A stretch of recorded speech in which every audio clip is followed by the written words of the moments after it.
जन अदालत न्यूज की खबर। उत्तर प्रदेश के जालौन जिले के अटरा कला में राष्ट्रीय संत नित्यानंद बापू की श्रीमद् भागवत कथा का आयोजन।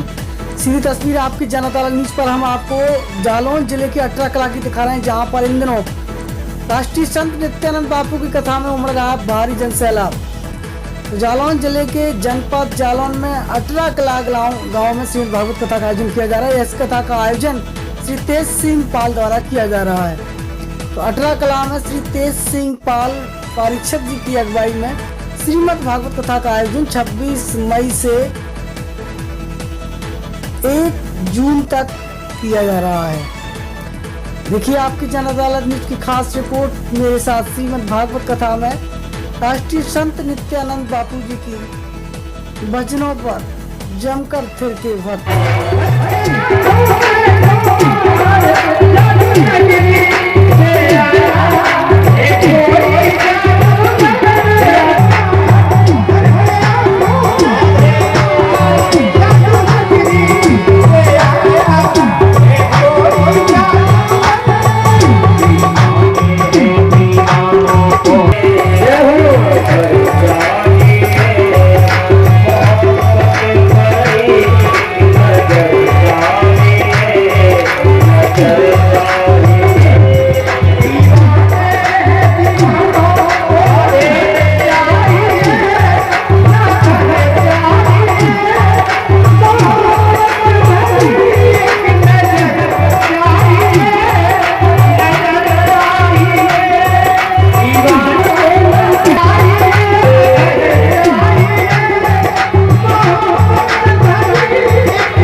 सत्संग मंच दबते पुरुषो यदा वही अज्ञान हेतु कृतम मोय मदांधकाराः नाशम विदाहि रतो दैते विवेकः।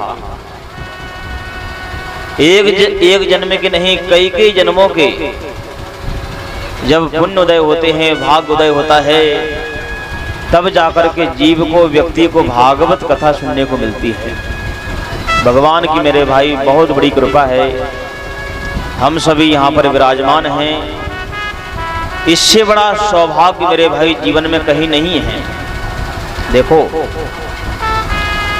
जो समय हम भगवान के लिए देते हैं, भगवान की कथा, भगवान के भजन या फिर भगवान की सेवा, जो समय भगवान के लिए देते हैं वही समय अपना है और बाकी सब बेकार है। भगवान का भजन आप कैसे भी कर सकते हैं। सवेरे सवेरे कोई माँ बहन बेटी झाड़ू लगाए, झाड़ू, और सोचे कि हम ये भगवान के लिए कर रहे हैं, तो झाड़ू लगाना भी उसका भजन बन जाता है। सवेरे सवेरे कोई बर्तन साफ करे और सोचे भगवान के लिए कर रहे, तो बर्तन को साफ करना भी भजन बन जाता है। भजन की बहुत बड़ी महिमा है। आज भगवान की ऐसी कृपा हुई, यह भागवत ज्ञान गंगा बहती बहती आप सभी के इस गांव में आई है। हम सभी के भाग्य की वजह से, पुण्य की वजह से। देखो,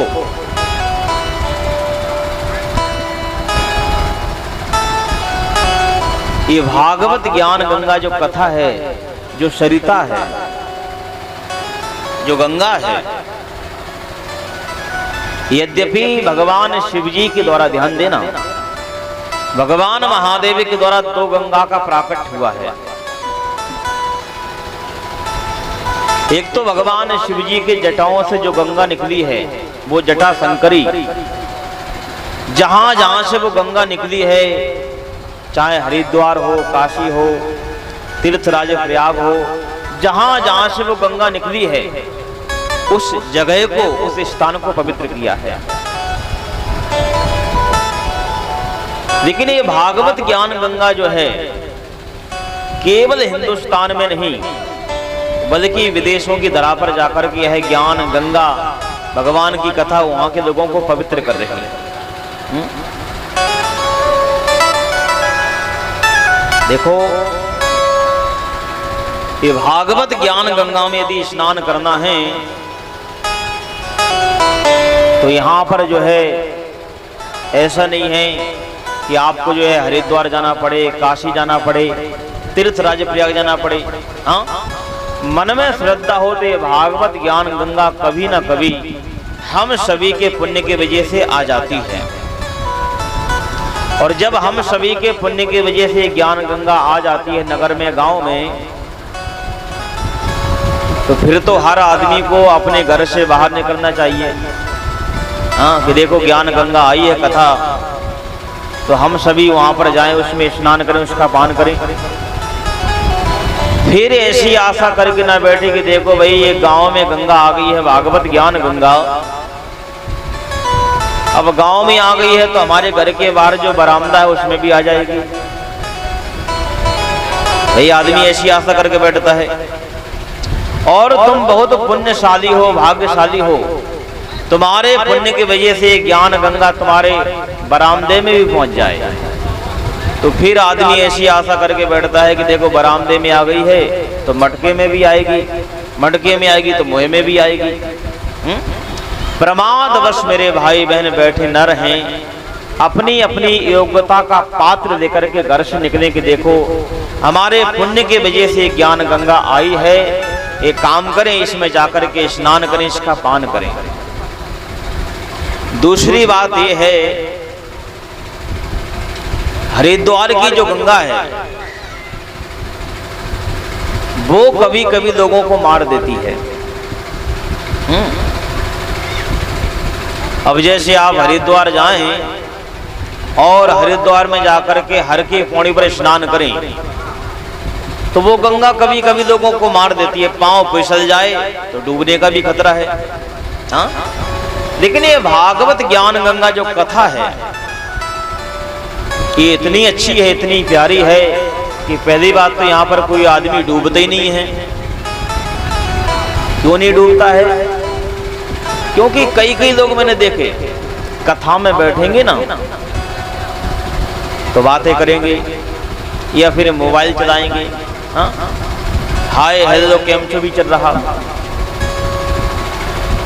बाकी भगवान की कथा सुनते सुनते मेरे भाई जो खो जाए, जो तन्मय हो जाए, जो डूब जाए, तो यहाँ पर डूबने वाला व्यक्ति मरता नहीं है, सीधा तर जाता है। होत तरन तारन नरतेहु, ये गंगा लोगों को तार देती है।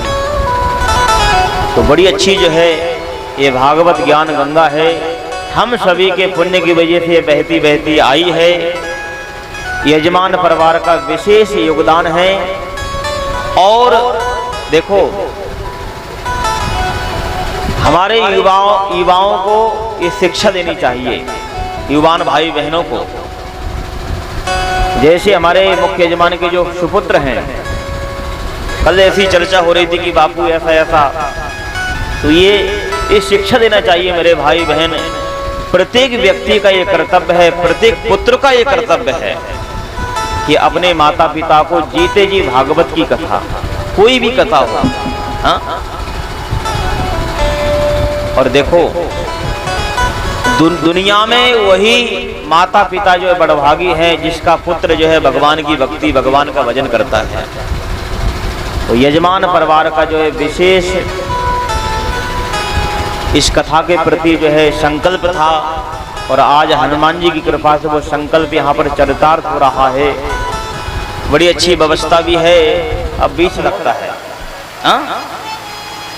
मैंने पहले भी कहा ना कि जिस घर में पति पत्नी में प्रेम है, दाम्पत्य जीवन में अच्छा प्रेम है, भगवान की कृपा नहीं, भगवान की डबल कृपा है। अक्सर आपने देखा होगा पत्नी यदि कथा की प्रेमी होगी पत्नी, तो पति देवता सिनेमा के प्रेमी होंगे। पत्नी जो है साधु संत महात्माओं का चरणामृत पिएगी तो पति देवता फिर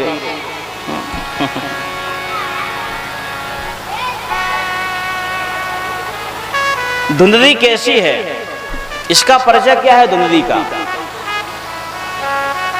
लोक वार्तारता क्रूरः प्रायशो बभु जल्पिकः शूरा चह ग्रह कृत्येषु कृपणा कलह प्रियः। धुंधली कैसी है? लोक वार्ता रता क्रूरः, दुनिया का प्रपंच धुंधली को बहुत अच्छा लगता है। इधर उधर की बातें करने में, चुगली करने में, कई कई माताएं बहनें ऐसी होती हैं ना, जब भी मिलती है वो दूसरों की बातें करेंगे। हाँ? लोक वार्ता रता क्रूरा प्रायशो बभु जल्पिकः। हाँ? धुंधली कैसी है? कहते हैं कि बड़ी क्रूर स्वभाव की है, जबकि माताओं को क्या पता है, दयालु, माताएं दयालु होती हैं, लेकिन धुंधली बड़ी क्रूर स्वभाव की है। हाँ?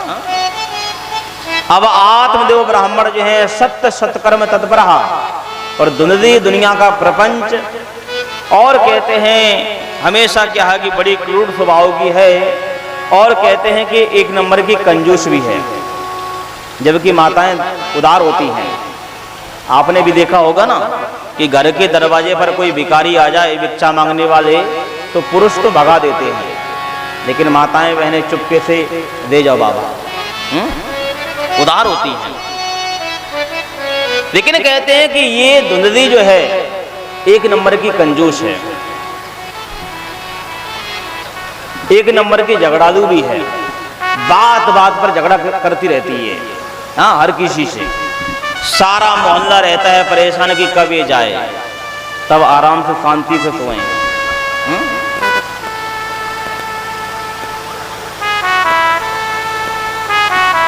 यहाँ पर जो है सनत कुमार कहते हैं कि हे नारद जी, बाकी तो सब बढ़िया है, आत्मदेव की यहाँ पर कोई कमी नहीं, लेकिन मानव जीवन है, मानव जीवन में कोई ना कोई कमी रहती है। यहाँ पर कोई भी व्यक्ति ऐसा नहीं कह सकता है हाथ उठा करके कि हम पूरी तरह से सुखी हैं, कोई ना कोई कमी रहती है। हाँ?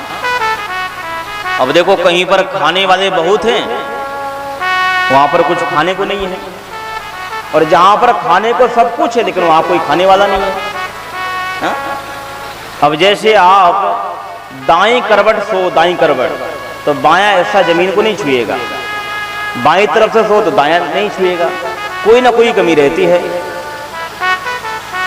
जो सेठ जी बाजार में से, मार्केट में से एक ट्रक अनाज खरीद सकते हैं, वो कभी ट्रक में भर नहीं सकते। भर सकते क्या? नहीं भर सकते। और मजदूर भर देता है लेकिन वो कभी खरीद नहीं सकता है, कोई ना कोई कमी रहती है। हाँ? तो आत्मदेव के जीवन में सब बढ़िया है, कहीं कोई कमी नहीं, लेकिन कमी क्या है? कहते हैं कि आत्मदेव ब्राह्मण को कोई बेटा नहीं, कोई संतान नहीं, इस बात से बड़े दुखी रहते हैं। घर में रखी है एक गाय, गाय की बड़ी सेवा करते हैं, लेकिन मजे की बात यह है कि उस गाय को भी कोई बछड़े नहीं हुए। घर में लगाया है तुलसी का वृक्ष, जल चढ़ाते हैं, आरती करते हैं, पूजा पाठ करते हैं, लेकिन फिर भी तुलसी का वृक्ष मुरझाया मुरझाया रहता है, सूखा सूखा रहता है। अब एक तो दुखी थे ही आत्मदेव ब्राह्मण, अब पड़ोसियों ने और दुखी कर दिया, और जीना आराम कर दिया। कोई भी पड़ोसी आकर कहता कि अरे पंडित जी, ये गाय को कोई बछड़े क्यों नहीं होते, तो आत्मदेव कहते कि भैया मुझे खबर नहीं, क्या बात है? हाँ?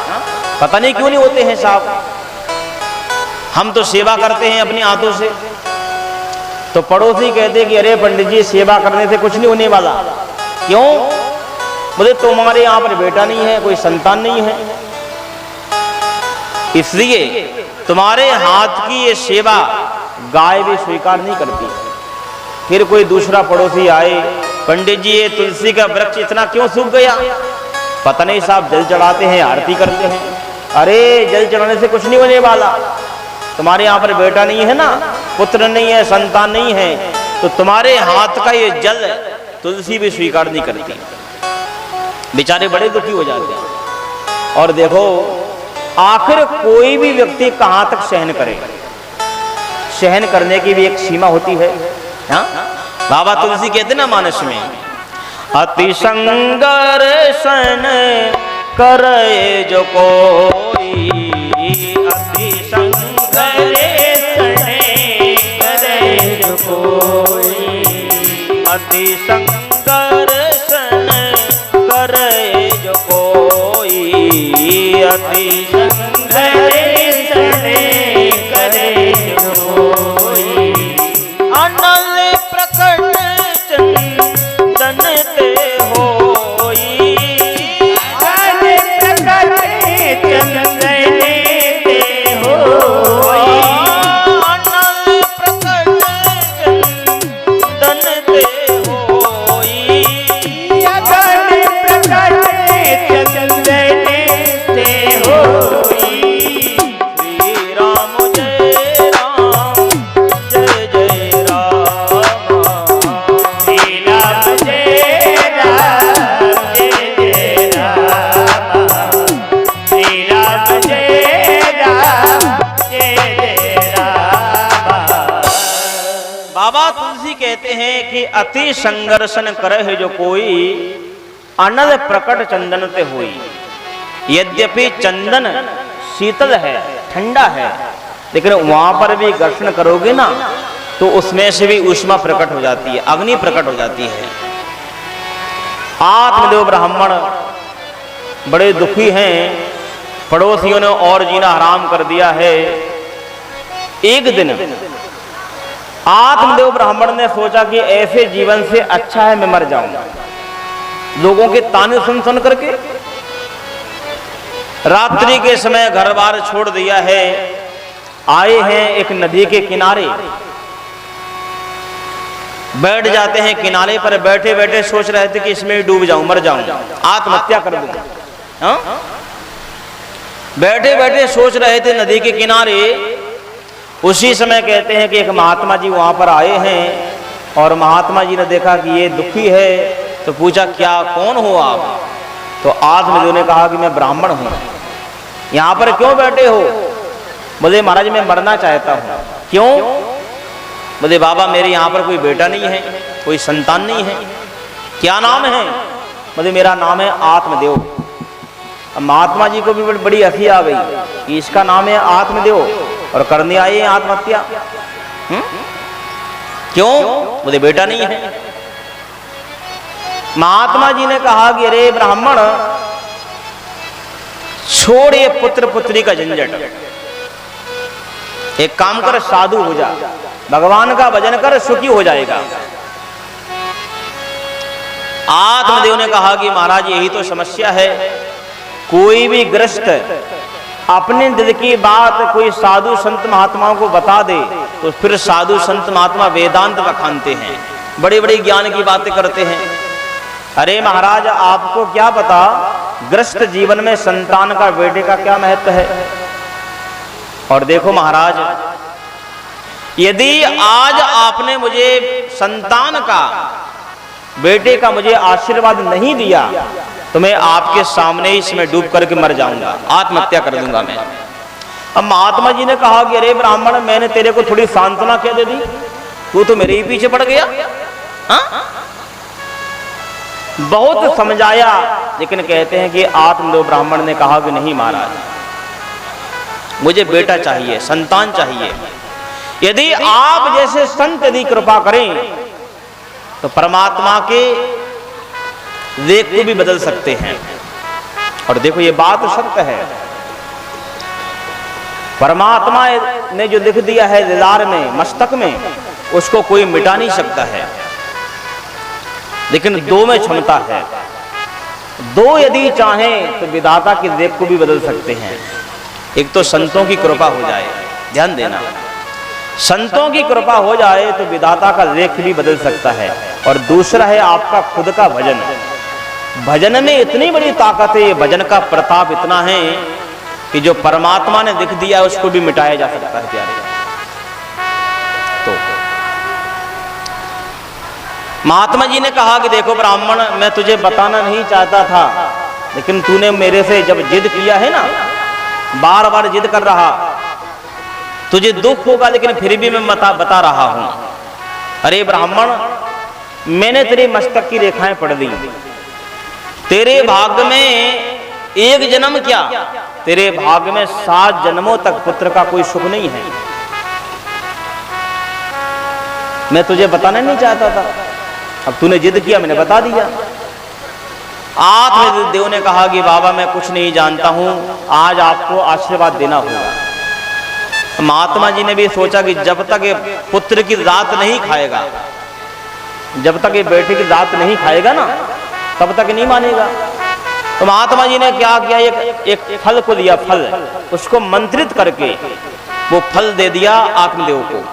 कहा कि एक काम कर ब्राह्मण, इसको लेकर के जा और अपने हाथों से अपनी पत्नी को खिला देना।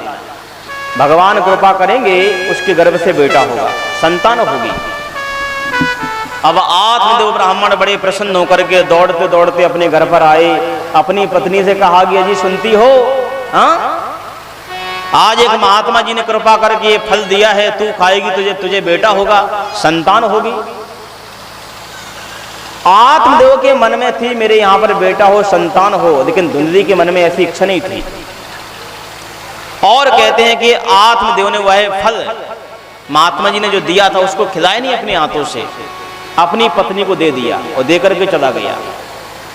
अब यहां पर धुंधली जो है फल लेकर के बैठी, उसके हाथों में फल है और सोच रही, उसके मन में जो विचार आ रहे सब उल्टा सोच रही।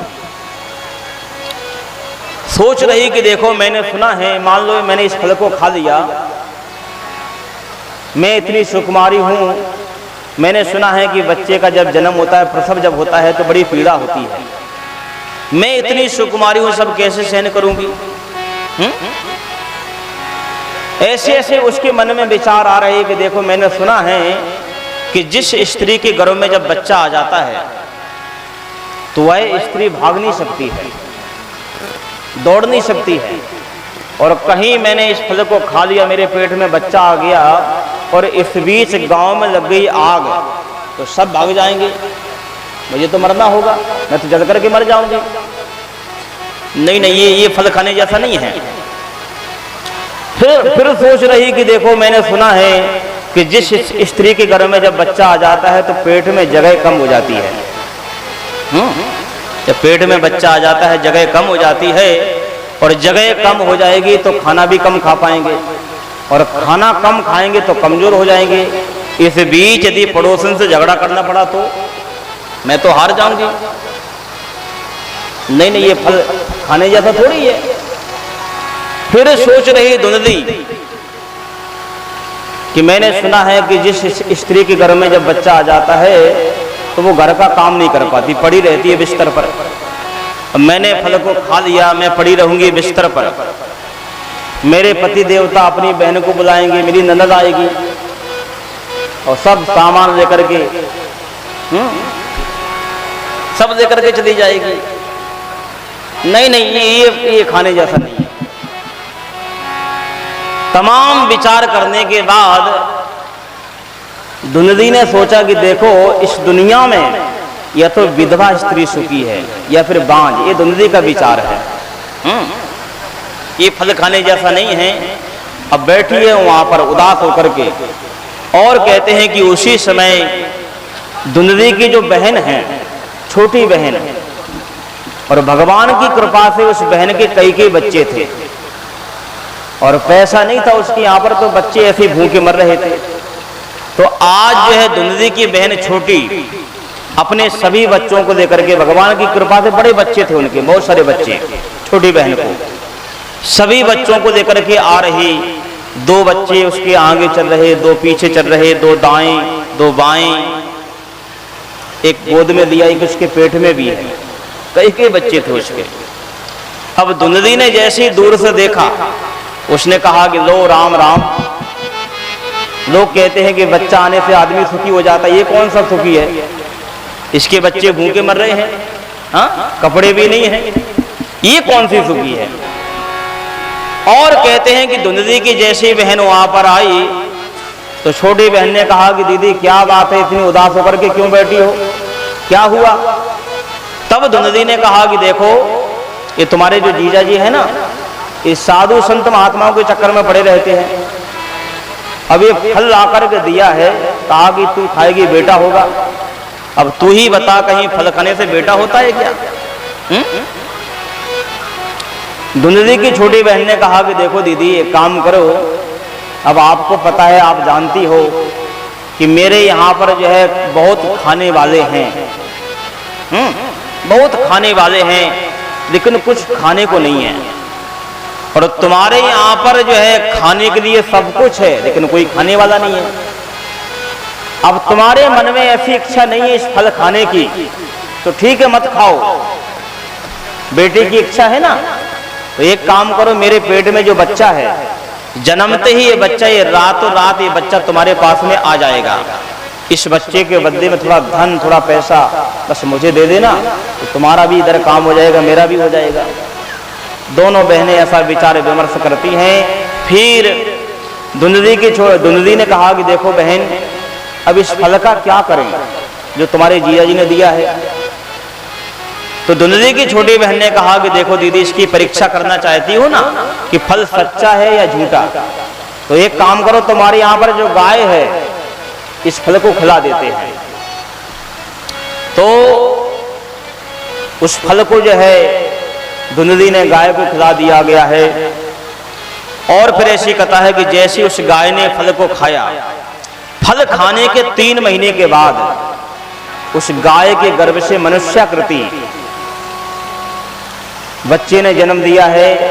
और उस बच्चे के जो है कान बड़े बड़े हैं गाय के समान, तो उस बच्चे का नाम गोकर्ण रखा गया। देखो, गोकर्ण का अर्थ यह है, ध्यान देना, गो का अर्थ है ज्ञान और कर्ण का अर्थ है कान। कान से सुना हुआ ज्ञान, उसी को कहेंगे गोकर्ण। कथा को सुनना एक बात, समझना दूसरी बात। जब तक कोई भी बात ठीक से आप समझोगे नहीं, तब तक वो काम नहीं करोगे, और जब तक नहीं करोगे तब तक करोगे नहीं प्यारे। कुछ बातें जीवन में उतारना चाहिए। बाबा तुलसी कहते हैं कि कथा सुनने के बाद कुछ बातें जीवन में उतारना। जे श्रद्धा संबल रहित नहीं संतन कर साथ, तिन कर मानस अगम अति, जिन्हि न प्रिय रघुनाथ। एक तो जब तक जो है कथा सुने, ध्यान देना, जब तक कथा सुने, श्रद्धा पूर्वक कथा सुने, केवल टाइम पास के लिए कथा में ना आए। ऐसा ना सोचे कि देखो घर में कोई काम नहीं है, इस समय फ्री है, नींद भी नहीं आ रही है, तो एक काम करते हैं, कथा में चलते हैं, 2-3 घंटे आराम से व्यतीत हो जाएंगे। केवल टाइम पास के लिए नहीं सुने कथा, श्रद्धा पूर्वक कथा सुने। दूसरा जो है संतों का साथ हो, संतों का साथ। और तीसरा परमात्मा के प्रति प्रेम हो, श्रद्धा, साधु संत महात्माओं का सानिध्य, और तीसरा है परमात्मा के प्रति प्रेम। जब आप कथा सुनेंगे तो जीवन में वो कथा निश्चित ही फलीभूत होगी, निश्चित ही वो कथा जो है कल्याणकारी होगी। तो गोकर्ण उस बच्चे का नाम रखा गया है। और फिर ऐसी कथा है कि यहाँ पर धीरे धीरे समय व्यतीत हुआ है। धुंधली ने गर्भवती स्त्री का वेश बनाया, कपड़ा अपड़ा उसने पेट पर बांध दिया है। और कहते हैं कि जब उसकी बहन के यहाँ पर बच्चा हुआ, रातों रात वो बच्चा किसी के माध्यम से भेज दिया है, और धुंधली ने उसको धन देकर के विदा कर दिया। यहाँ पर धुंधली ने स्वयं हल्ला मचा दिया भोर सवेरे सवेरे। अरे पंडित जी, भगवान ने आपकी भी सुन ली है, मेरी भी सुन ली है, देखो इस बच्चे को मैंने जन्म दिया है। आत्मदेव ब्राह्मण बड़े प्रसन्न हैं, बड़े खुश हैं, धन्यवाद दिया उस महात्मा को कि देखो महाराज, आज आपके आशीर्वाद से मेरे यहाँ पर बेटा हुआ, संतान हुई। बड़े प्रसन्न हैं। धीरे धीरे कहते हैं कि समय व्यतीत हुआ है, नामकरण का समय आया, नामकरण का। तो आत्मदेव ने कहा कि एक काम करते हैं, कोई पंडित जी को देकर के आते हैं, बच्चे का नामकरण करवाना है, बड़ा हो रहा है बच्चा। हाँ?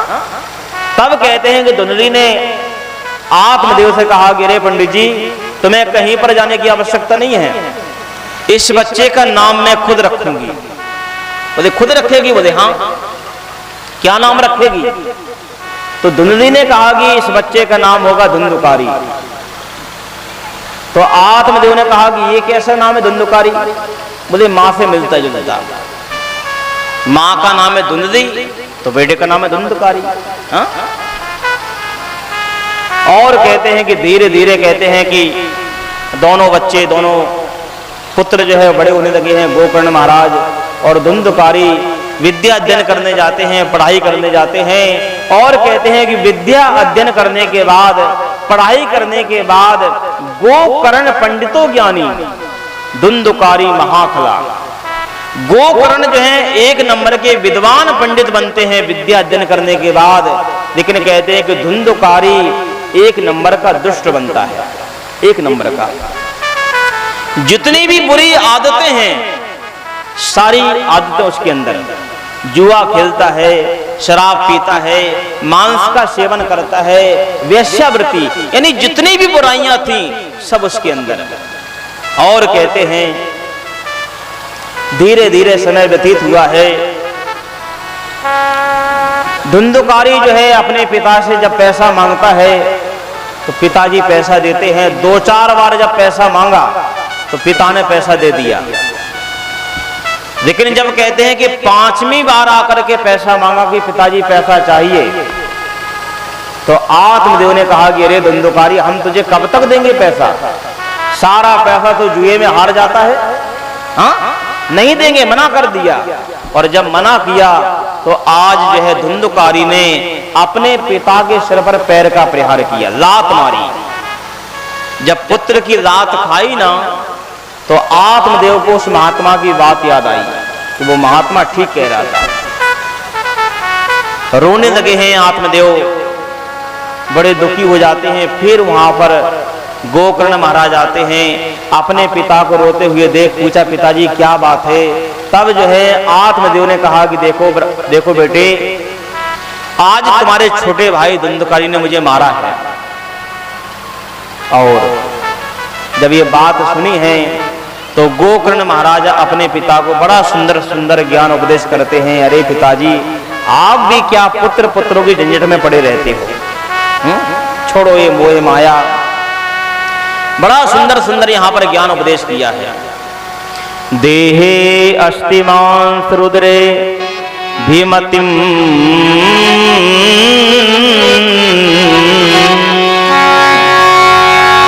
देहे अस्ति मांस रुद्रे भीमतिम त्वजे त्वयाम जायासुता दिशु सदा ममतां विमुञ्चया पश्यानिशं जगदितं क्षणभंगे निष्ठं वैराग राग रस को भव भक्ति निष्ठा। अपने पिता को यहाँ पर गोकर्ण महाराज बड़ा सुंदर ज्ञान उपदेश करते हैं। और देखो यहाँ पर गोकर्ण महाराज ने अपने पिता को जो उपदेश किया है उसको श्रीमद् भागवत में गोकर्ण गीता के नाम से जाना गया। बड़ा सुंदर सुंदर उपदेश। कहा कि देखो पिताजी, ये शरीर जो है हड्डी मांस और चर्म का बना हुआ है, इसके अंदर ममत्व की बुद्धि छोड़िए। पुत्र की ममता, परिवार की ममता, जगत को पिताजी आप क्षणभंगुर समझिए और भगवान की भक्ति करिए। चले जाइए धर्म के मार्ग पर, जहां पर सत्य की बातें, लौकिक धर्म को छोड़ करके जहां पर परम धर्म की बातें हो रही हों। परम धर्म क्या है? परम धर्म किसे कहते हैं? धर्मम भजस सत्यम त्यज लोक धर्मान सेवस्य साधु पुरुषस्य जहि काम तृष्णाम। पिताजी एक काम करो, धर्म को भजो, जो सत्य बातें हैं, और दुनिया के जितने भी धर्म हैं सभी धर्मों को छोड़ करके, चाहे व्यवहार धर्म हो, लोक धर्म हो, सभी धर्मों को छोड़ करके परम धर्म को अपनाइए। परम धर्म किसे कहते हैं? बोले अच्छे महापुरुषों की संगति करना, साधु पुरुषों की संगति करना, ये परम धर्म है। दूसरों के अंदर गुण और दोष देखना पिताजी बंद करो। यदि गुण देखेंगे ना तो उससे प्रेम हो जाएगा। अब गुण देखेंगे तो ईर्ष्या करोगे, उससे नफरत करोगे आप। हाँ? हे पिताजी, भगवान की भक्ति में ऐसे दीन हो जाओ जहां पर ना तो जीवा का स्वाद हो, जहां पर ना तो पत्नी हो ना बच्चे हो, जहां पर केवल भगवान हो और जहां पर तुम हो, ऐसे भगवान की भक्ति करिए। शिवा मेरे अपने शिवा कुछ नहीं है, शिवा मेरे अपने कहीं कुछ नहीं है।